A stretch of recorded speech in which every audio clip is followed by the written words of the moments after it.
Now hey guys, welcome back to the channel, another Swiss 001 video. Yes, welcome back to Flight Simulator Fun with Swiss 001. Yes, we're back in the Microsoft Flight Simulator 2020, and guess where we are today? This is Australia, as you can clearly tell by the scenery bug all the way in the background, because that's always here for some reason. Yes, we're back in Melbourne. Today, we are at a very interesting airport, and that is, well, Melbourne's airport. And well, today it's time for a special video, because, you know, today let's do a full flight to one airport to another. A type of video I never do, but this is going to be an interesting one. Because this is going to be the shortest flight that you've ever seen in an A320, connecting two big international airports together. And that is Melbourne's International Airport and Essendon's International Airport, which is also in Melbourne, apparently. And yes, this is a 5 nautical mile flight in total. 1 minute of flight. Let's check this one out real quick. Maybe the A320 is too small of a plane. Maybe we want to try the 747 on the shortest flight, right? Okay, now welcome aboard again on this long-haul plane, doing a long-haul flight, of course, just as this plane was built to do so. All right, come on, let's go ahead. Set off the brakes. I think actually taking like an Uber to one airport to another would be faster, just, you know, by the taxi times that you have here. Obviously, you have to taxi for... What is that? What are those lights here? Okay, that's another bug with Swiss 001. You could just see some weird lighting here. All right, there we go. We're just taking off our 747. And, well, because we have to immediately turn to the left after our takeoff, let's do that then. Do a little bit of a left turn here. This is no problem. Oh, my goodness. Okay, actually crashing. See, this is what happens when you fly in Microsoft Flight Simulator 2020, or at least when I fly in Microsoft Flight Simulator 2020. I can barely do like a professional flight, you know what I mean? Because this flight simulator, like, there's just so much fun material to it that you don't really want to fly planes professional. You do, like, you know. And we've just taken off, and we are already on approach to our destination. Yes, that really didn't take a long time. And of course, right in front of us, we have the infamous scenery bug of Melbourne. Okay, we can already see the tower of our destination. Oh, this one actually a little faster than I thought. Oh, no. All right, I'm a little... yeah, let's just break this down a little bit. Yes, indeed, our airport is already here. This is very ridiculous. This has to be the shortest flight genuinely ever. We have to really slow down because we're at 300 knots. Now, this is going to be an interesting landing at, what is that airport called again? Somewhere something. Okay, things are looking good. We have to do a very, very steep turn here for that runway, and we're almost crashing into the vicinity of the airport. Come on. Runway is ahead. Our 747 is ready for this. Actually, this is not the longest runway ever. This is really not a long runway. All right, come on. Oh, Jesus Christ. Alright, you can see the 747 really was not made for flights like this. It's really not agile compared to a plane that is like a little smaller, of course, like a Cessna or something. That would be no problem in this kind of plane, but this plane is just so fast and so unagile. It barely moves when you try to move it. That can be a problem, but as you can see, we have landed our 747 very successfully. And how long was this flight? Maybe that 1 minute mark actually was very close to reality. This was really just a 5 nautical mile flight. Actually, from here, we can see the tower of the other airport, of course, right? Like, it's right over there.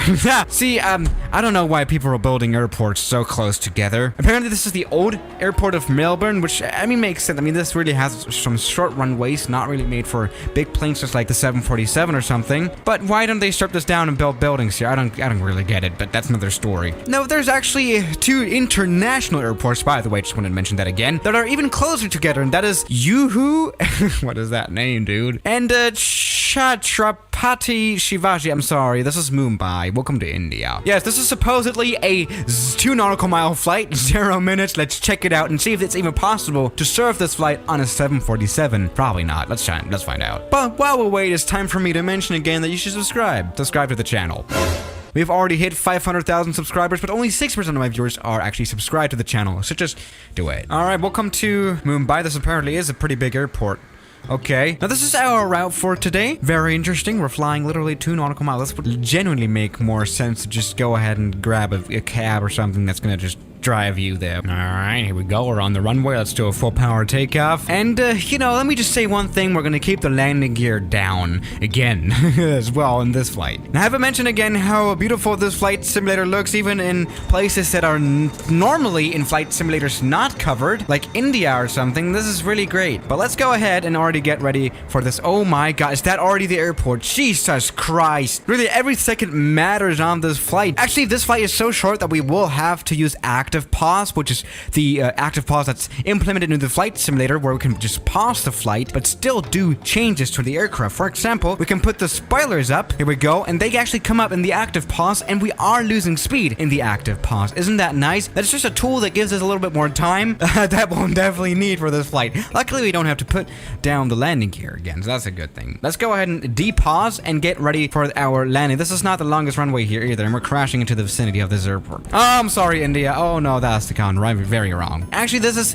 such a short flight that the 747 is not able to operate on it. Genuinely, this is no way that the 747 can make a turn like this. We will have to go for a smaller plane in order to actually go to this airport. Okay, how about something like a Cessna Longitude, which is not that small of a private jet, so I'm kind of worried about this still. This is going to be a really close call. Actually, I'm going to leave all the flaps down and everything. All right, everybody, welcome aboard the Cessna Citation Longitude. Let's try to go ahead and do a takeoff. Let's see how fast we can do this. Let's not use any active pause this time. Unset the brake, go for a rolling takeoff. We're already on full power. This is going to be some drifting action. Welcome to Swiss 01, professional flying as always. We just hit the wing on the runway, but let's go ahead. We need to get this plane up into the air and then land it, especially at the other airport, which is called Juhu or something. Juhu? Go to Juhu. Everything is under control as always. Nothing is going wrong. Jesus Christ. Okay. Now, since we actually are mid-air, we can already start our approach, meaning that we'll put down the flap. Let's maybe stay at 200 knots because we're already coming in